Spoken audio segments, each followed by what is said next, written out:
धीरे धीरे रे मना, धीरे सब कुछ होए, माली सींचे सो घड़ा, ऋतु आए फल होए। अर्थात निरंतर अभ्यास के माध्यम से ही सफलता मिलती है। और यह जो भावार्थ है वह कबीरदास जी की पंक्तियों में निहित है। प्रतियोगी परीक्षाओं के हिसाब से धीरे धीरे रे मना अर्थात धीरज धारा करना बहुत आवश्यक है। तो इसी भावार्थ के साथ स्वागत करते हैं वनडे मिशन यूट्यूब चैनल में आप सभी का। विभिन्न क्लासों के माध्यम से हमने इतिहास को कुछ देखने का प्रयास किया। आज की जो क्लास होगी वह होगी महाजनपद काल से संबंधित। तो आइए जानते हैं महाजनपद काल। महाजनपद काल एक कालक्रम के रूप में थोड़ा सा समझ लेते हैं कि महाजनपद काल को इतिहास का कौन सा मध्यांतर है। तो हम देखें कि हमने सबसे पहले प्रारंभ किया था पाषाण काल से, फिर हड़प्पा सभ्यता पढ़ा, फिर उसके बाद ताम्रपाषाण काल, हड़प्पा सभ्यता के बाद देखा हमने वैदिक काल, और वैदिक काल में चारों वेदों को डिटेल से समझा। और उसके बाद अब देखेंगे महाजनपद काल। तो महाजनपद काल में महाजनपदों के उदय के बारे में जानेंगे। अर्थात जैसे हम लोगों ने पढ़ा होगा ऋग्वैदिक काल में दसरा के युद्ध के बारे में पढ़ा था, जिसमें कबीलों के मध्य युद्ध हुआ था। तो सर्वप्रथम जो कबीलों के रूप में जो है राजतंत्र का उदय हुआ। फिर कबीलों को मिलाकर बना जन जन अर्थात कुछ कबीले थे जो आपस में मिलकर जनों के रूप में विभक्त हुए, और जो कुछ जन थे वह बने महाजनपद। तो इस प्रकार जो है महाजनपदों का एक कालक्रम है कि हमने वैदिक काल में देखा जो कबीले थे वो कालांतर में जन बने, और जो प्रमुख जन थे उनसे मिलकर महाजनपद बने। अब बात करते हैं कि इनकी जानकारी की। तो इनकी जानकारी कहाँ पर मिलती है? इनकी जानकारी का जो स्रोत है, ये जानकारी की बात कर लें, और ये जो टाइम पीरियड है वह है 6ठी शताब्दी ईसा पूर्व। 6ठी शताब्दी ईसा पूर्व अर्थात 501 से लेकर 599 का जो समय है ईसा पूर्व का समय, वह 6ठी शताब्दी ईसा पूर्व, उसमें जो है महाजनपद काल का जो महाजनपदों का उदय हुआ। अब बात करते हैं कि जानकारी की। तो इसकी जानकारी के जो दो स्रोत हैं, वो एक तो जैन ग्रंथ है, जिसके बारे में जानकारी मिलती है महाजनपदों के बारे में। कौन सा है? भगवती सूत्र। और बौद्ध ग्रंथ है जैन ग्रंथ अर्थात जो जैन धर्म से संबंधित है, और बौद्ध ग्रंथ अर्थात जो जिसका संबंध बौद्ध धर्म से है, अगुत्तर निकाय। क्योंकि जैन और बौद्ध धर्म का होता है कि 6वीं शताब्दी ईसा पूर्व हुआ, इसलिए इन ग्रंथों में इनकी जानकारी मिलती है। और जो जानकारी मिलती है वो 16 महाजनपदों की मिलती है। 16 महाजनपदों का उल्लेख मिलता है इसमें। 16 महाजनपदों का उल्लेख इन दोनों ही पुस्तकों में मिलता है। हालांकि एक पुस्तक और है अष्टाध्यायी, और अष्टाध्यायी के जो लेखक कौन है? वह है पाणिनि। इनमें भी महाजनपदों का उल्लेख मिलता है। हालांकि इसमें जो संख्या दी गई है वह है 22। तो इस प्रकार जो स्रोत है वह केवल 3 ही है, जैसे भगवती सूत्र और अगुत्तर निकाय, इसमें 16 महाजनपदों का उल्लेख मिलता है। और बात करते हैं कि अष्टाध्यायी जो पाणिनि की है उसमें 22 महाजनपदों का उल्लेख मिलता है। तो हमारा जो अध्ययन का विषय रहेगा वह रहेगा 16 महाजनपद। हालांकि इनमें जो नाम है वो अलग अलग मिलते हैं, फिर भी जो महत्वपूर्ण 16 महाजनपद हैं उनके बारे में आइए हम लोग देखते हैं। तो महाजनपदों का नाम, उनकी राजधानी और उनका क्षेत्र, इन 3 बिंदुओं पर चर्चा करनी है। तो आइए देखते हैं। सर्वप्रथम नाम की बात कर लेते हैं। तो 16 महाजनपदों के नाम सर्वप्रथम याद होना आवश्यक है। प्रारंभ करते हैं पहले महाजनपद से। अंग।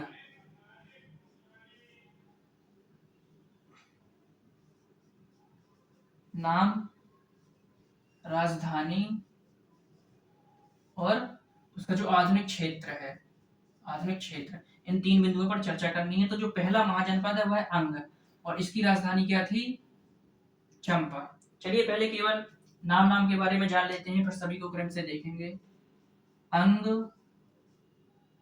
अवंती, अस्मक,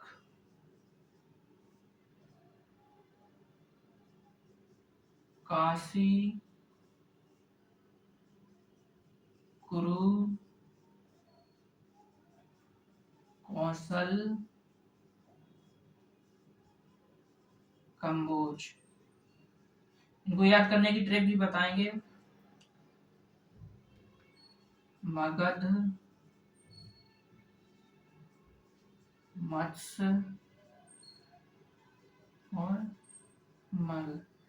आप जैसा कि देख रहे होंगे, साहब अनुमान लगा सकते हैं। हमने सबसे पहले आ अक्षरों वालों को लिखा, फिर काका अक्षरों वालों को लिखा, फिर मामा अक्षरों वालों को लिखा। तो अभी अपन देखेंगे, इसकी एक ट्रिक देखेंगे। नौमा कौन सा हो गया? मल। बात करते हैं 10वें की।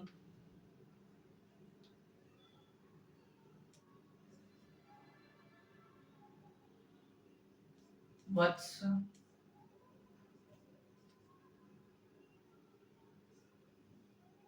बज्जी, वत्स बज्जी, अंगवंती, अस्मक, काशी, कुरु, कौशल, कंबोज, मगध, मत्स्य, मल्ल, वत्स और बज्जी। अब बात करते हैं पांचाल, शूरसेन, शूरसेन,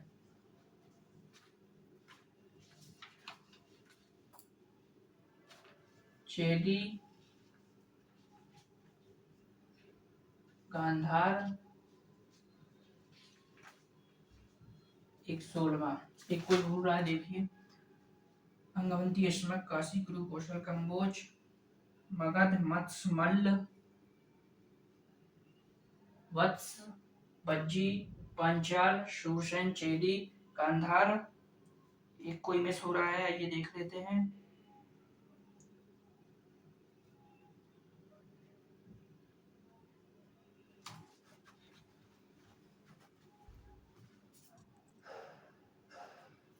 हो तो बाकी गए हैं। अच्छा, नंबर थोड़ा सा टाइप हो गए, इनको नंबर को सही कर लेते हैं एक बार पुनः।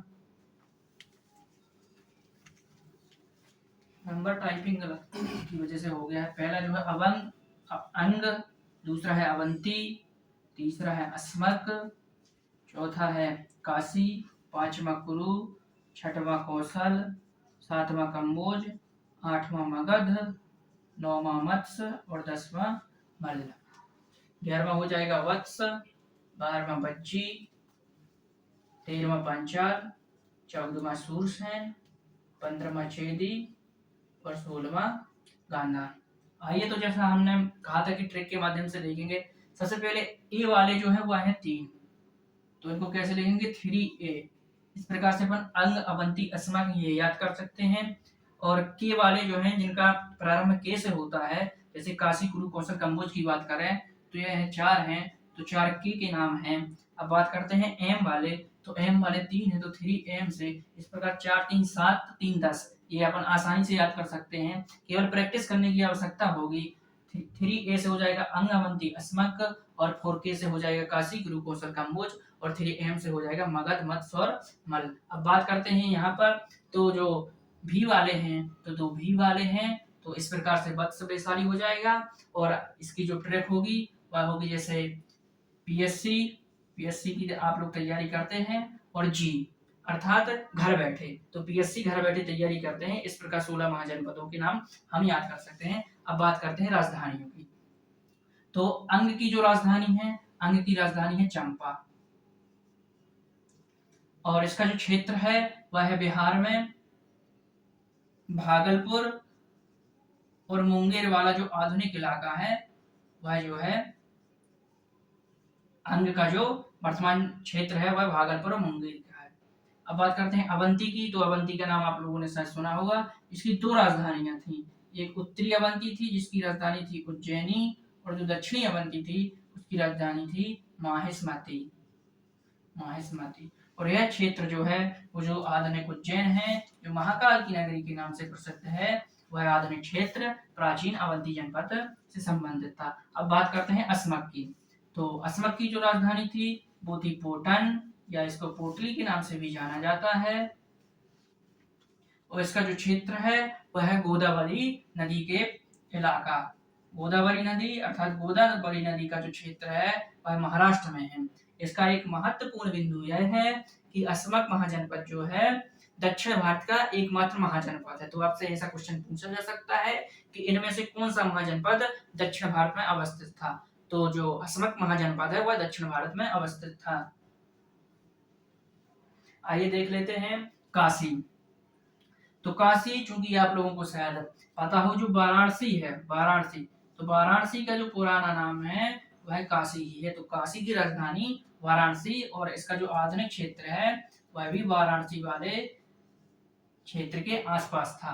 अब बात करते हैं कुरु। तो कुरु की जो राजधानी है वह है इंद्रप्रस्थ, इंद्रप्रस्थ। और इसका जो एरिया है, या बात करते हैं क्षेत्र की, वह कौन सा है, दिल्ली मेरठ वाला। जो आधुनिक दिल्ली मेरठ वाला एरिया है वहां वर्तमान कुरु जनपद अवस्थित था। अब बात करते हैं कौशल की, और कौशल की राजधानी थी श्रावस्ती। कौशल की राजधानी थी श्रावस्ती, और श्रावस्ती का जो आधुनिक क्षेत्र है वह था फैजाबाद, उत्तर प्रदेश के आसपास वाला इलाका। कौन सा था, फैजाबाद, उत्तर प्रदेश के आसपास वाला इलाका। आइए अब एक बार इनको रिवीजन कर लेते हैं। अंग की राजधानी चंपा, और इसका जो क्षेत्र है भागलपुर मुंगेर बिहार वाला इलाका। अवंती की बात कर लेते हैं, तो इसका जो क्षेत्र है वह है उज्जैन, और इसकी राजधानी थी उज्जैनी और माहिष्मती। उत्तरी उत्तरी जो अवंती थी उसकी उज्जैनी थी, और जो दक्षिणी उज्जैनी थी उसकी राजधानी माहिष्मती थी। अस्मक की बात कर लेते हैं, तो इसकी राजधानी पोटन या पोटली थी, और इसका जो क्षेत्र है वह आधुनिक गोदावरी इलाके का क्षेत्र है। काशी की राजधानी वाराणसी थी, और इसका जो क्षेत्र वह बनारस के आसपास था। तो वाराणसी ना लिखकर यहाँ आधुनिक इसको बनारस के नाम से जाना जाता है, इसलिए जो बनारस का क्षेत्र है वह जो है काशी वाला इलाका माना जाता है। कुरु की जो है राजधानी इंद्रप्रस्थ, और इसका क्षेत्र दिल्ली मेरठ वाला माना जाता है। और कौशल की राजधानी श्रावस्ती, और फैजाबाद जो उत्तर प्रदेश वाला इलाका है वह इसका आधुनिक क्षेत्र माना जाता है। अब बात करते हैं कम्बोज की। कम्बोज की राजधानी है हाटक। कम्बोज की राजधानी है हाटक, और यह जो है हजारा जिला पाकिस्तान से संबंधित है। हजारा जिला पाकिस्तान से, यूपी वाला क्षेत्र भी किसी किसी बुकों में लिखा है, पर इसका जो मूल क्षेत्र है वह हाटक पाकिस्तान वाला इलाका ही है। बात करते हैं मगध की। तो मगध की जो राजधानी थी वह थी गिरिब्रेज। गिरिब्रेज, या इसका परवर्ती एक नाम और हो जाता है राजगृह।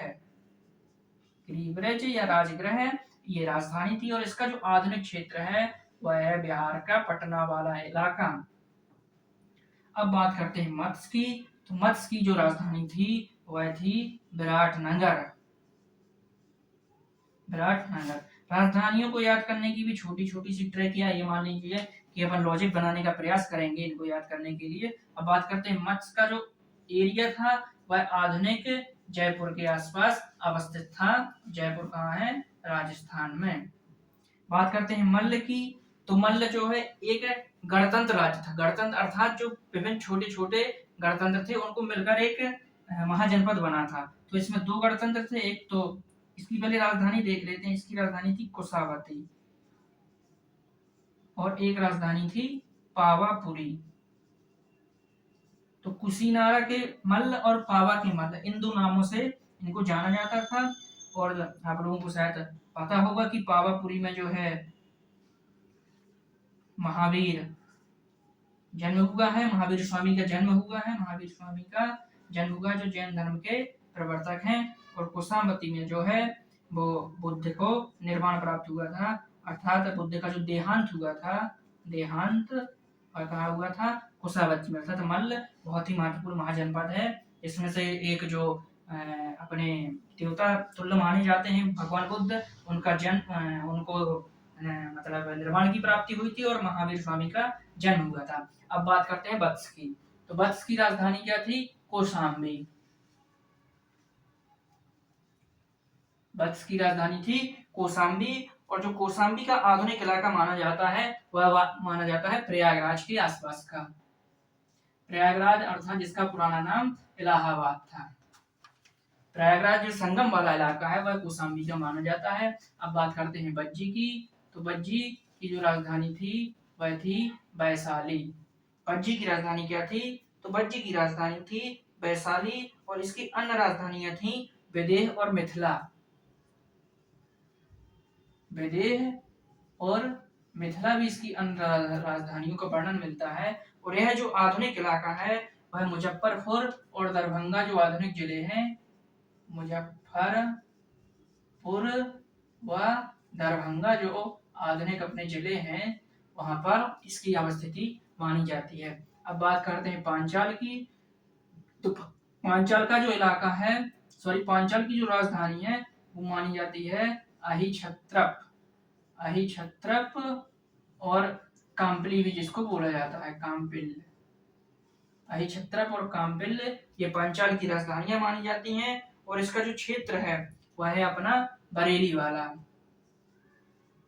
बरेली और बदायूं वाला जो है यह इसका आधुनिक क्षेत्र माना जाता है।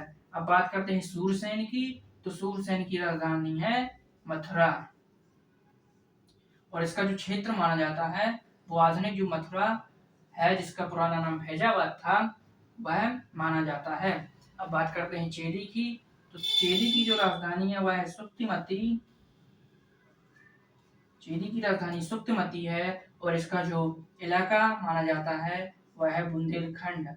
बुंदेलखंड अर्थात कुछ एमपी और यूपी के जिले, जैसे यूपी के झांसी और ललितपुर वाला इलाका आता है और मध्य प्रदेश के छतरपुर, टीकमगढ़, पन्ना और दमोह इत्यादि इलाके आते हैं। गांधार की बात कर लेते हैं। तो गांधार की जो राजधानी थी वह थी तक्षशिला। तक्षशिला चूंकि आप लोगों ने नाम सुना होगा, यह विश्व का प्रथम विश्वविद्यालय था जो आवासीय परिसर से युक्त था। और यह जो इलाका माना जाता है वह माना जाता है पाकिस्तान और पूर्वी अफगानिस्तान वाला इलाका यह माना जाता है गांधार का। तो देखिए हम लोगों ने 16 महाजनपद कवर कर लिए हैं। एक बार पुनः इनको देख लेते हैं रिवीजन के रूप में।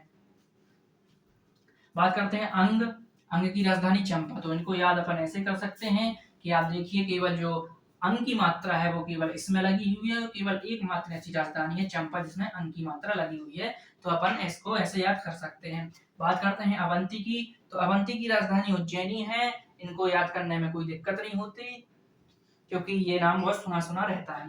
अब बात करते हैं अस्मक की। तो अस्मक की राजधानी पोटन या पोटली होती है। इनको अपन ऐसे याद करते हैं अस्मक को अपन बना सकते हैं नमक और पोटन पोटली, अर्थात नमक को अपन पोटली में रखते हैं। इस प्रकार याद करने का एक बेसिक्स अपन बना सकते हैं। अब बात करते हैं काशी की। तो चूंकि ये बनारस का ही पुराना नाम है इसलिए इसको आसानी से अपन याद रख सकते हैं। कुरु की बात करते हैं और इंद्रप्रस्थ की। तो इंद्र का संबंध, इंद्र जो देवता हैं उनको कुरु से किसी प्रकार आप रिलेट करके इनको याद कर सकते हैं। बात करते हैं कौशल की राजधानी श्रावस्ती की। तो श्रावस्ती से अपन बस्ती लगा सकते हैं और कुशल तरीके से जो बनाई गई हो इस प्रकार अपन याद कर सकते हैं। अब बात करते हैं कम्बोज की और हाटक की। तो अपन इसको ऐसा बना सकते हैं, हाटक को कर सकते हैं फाटक अर्थात दरवाजा, और कम्बोज मतलब कि जिसमें वजन कम भोज मतलब कम बोझ, इस प्रकार इसको याद कर सकते हैं।